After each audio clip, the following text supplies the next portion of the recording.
Hello and welcome to the third and final part of At Home with John Foulkes MBE. We're delighted to have been invited into John's home to discuss his career, life and times at St Margaret. And it's been fascinating to listen to those stories so far. Towards the end of episode 2 we touched on John's involvement in the sixth form, and in 1984 John was appointed as director of sixth form. So how big was the sixth form when you first took over the role? Well, as I remember, it was probably about 130 something, I think, possibly. I know that every year Mr.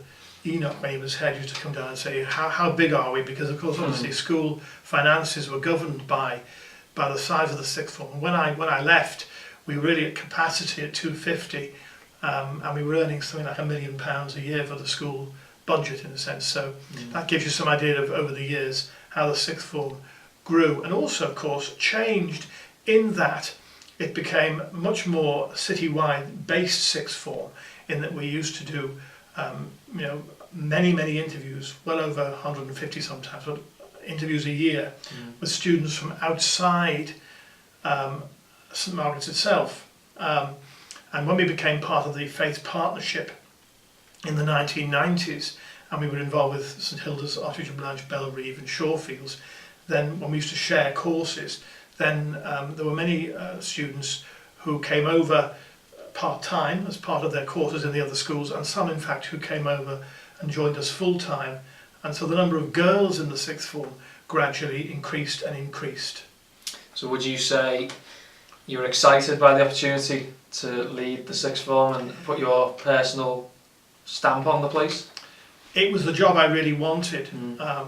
I'd felt years ago that my own sixth form could have been much better, and I felt it was something I could really make a contribution, but also run my own show without the worries, in a sense, that the headmaster had of keeping the finances healthy, and dealing with the local authority and with the diocese and all those things. And so there was a great deal of camaraderie and enjoyment being director of sixth form. Because you were there working with the students on the sixth form committee, helping them organise the various annual events that we had, be it fancy dress football or the annual Christmas review, whatever. And so it was that working with young people and also helping them with their UCAS applications and job applications, which really was grist to the mill as far as I was concerned. And you mentioned about the sixth form committee. Student voice is obviously an important thing for yourself. So you've been a historian, political interest and stuff like that.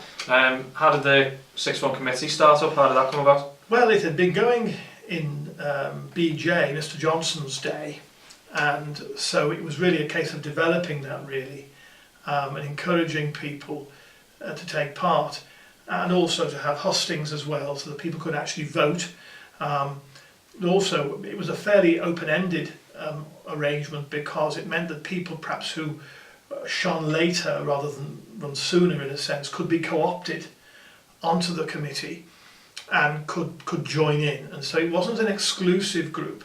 It was very much a group that networked and invited people in, so that the more people who got the experience of leadership and of planning something and seeing it through, the better, really. And that was one of the real hallmarks, I think, of the sixth form, and still is at St Margaret's. Yeah, and there was a real sense of community from that, I'm guessing. A real sense of community, I think, a very pleasant atmosphere. Initially it was just myself with Mrs. Finn behind the snack bar as the sort of agony aunt for all the students.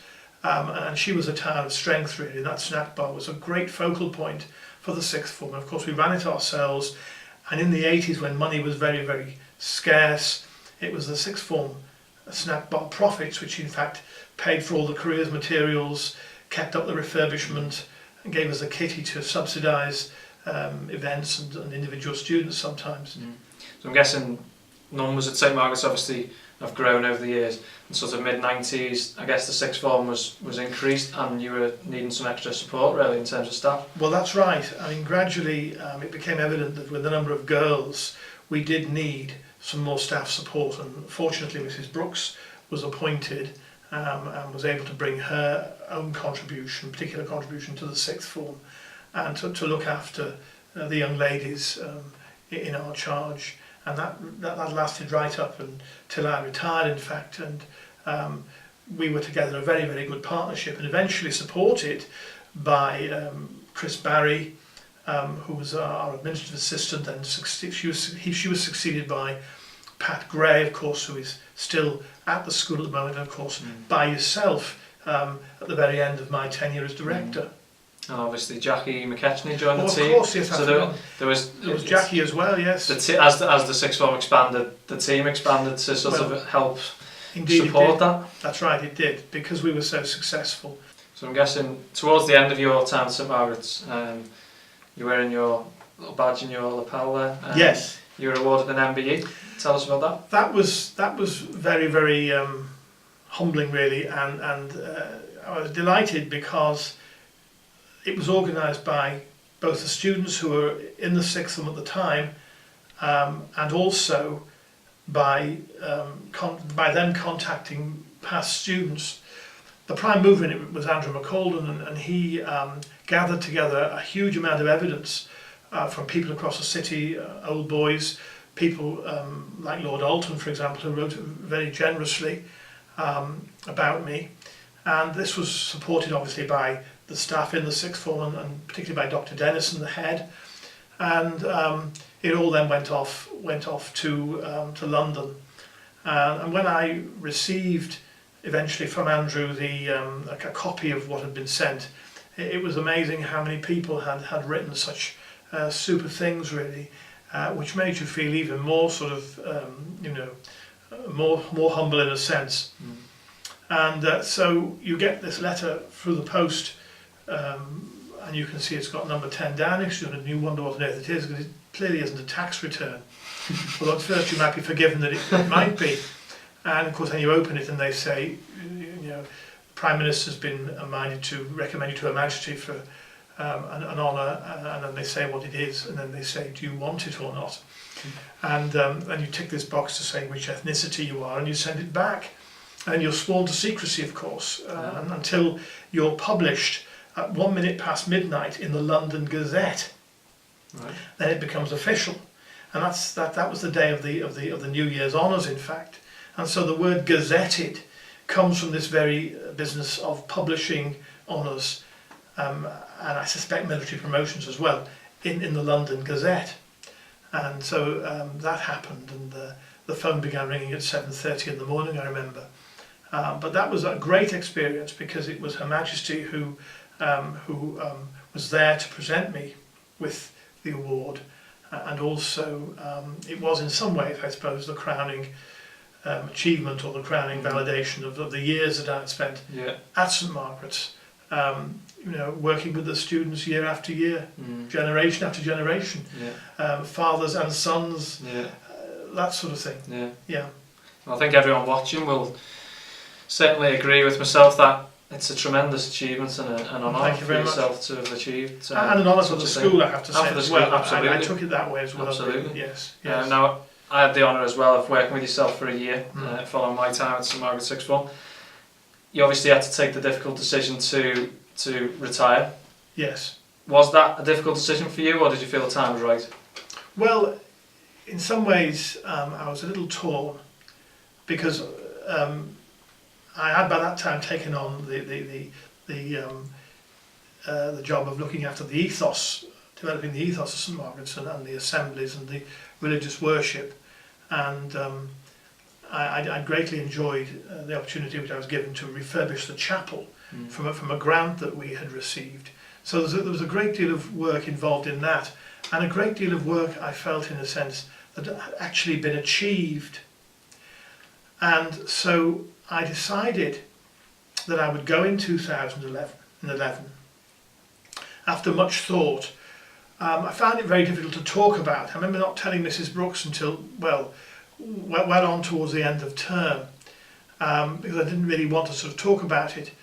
But I felt that it was the right thing, and it was time to hand over to somebody else. And although I could have done another year, quite easily another year or two, I felt that the time had come, that it was time to perhaps hand over to somebody else, but also that I had a number of achievements, a number of targets under my belt that I'd wanted to achieve. We had a vibrant and a popular sixth form. We had a very, very highly commended faith partnership with the other schools, other sixth forms involved, which I mentioned earlier. There'd been great progress on the sort of worship front, and the chapel had been refurbished. We'd had a good SIAS, as it was called then, report on the religious teaching and on the worship in the school. And I felt that perhaps it was a good time to go. I think as I was approaching that special age when, you know, the naught arrives with the six, I decided that probably this was the moment.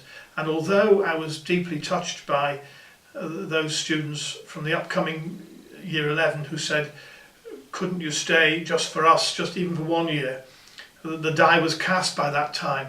But it was very, very nice of them to come and to say that to me. And certainly, in one sense, I missed out because they were a marvellous year.